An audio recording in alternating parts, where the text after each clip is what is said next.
Aparat keamanan menggelar simulasi pemetaan pengamanan di Mapolda Jatim sebagai langkah pengamanan dan antisipasi kerawanan saat berlangsungnya Piala Dunia di bawah usia 17 tahun. Simulasi pemetaan pengamanan ini dilakukan untuk mengantisipasi adanya gangguan kerawanan yang akan muncul, termasuk solusi yang harus dipahami oleh petugas di lapangan, sehingga jika terjadi hambatan tidak ragu lagi untuk melakukan tindakan.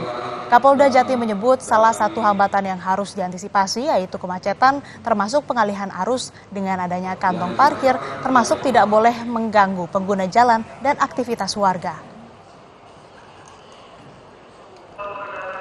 Atau ke atas ikut supaya mereka besok pada saat betul-betul turun ke lapangan memimpin anak buah tahu nggak ragu-ragu lagi apa yang harus dikerjakan pada saat menemui hambatan di lapangan. Kan banyak kemacetan, GPT itu kan sudah tahu jenengan hanya ada 2 jalur, nanti itu crowded, kalau crowded di jalan yang pintu masuk dari jalur bawah itu ngatasinya seperti apa pengalian arus, dicarikan kantong parkir dan lain-lain. Yang penting jangan sampai mengganggu pengguna jalan yang lain.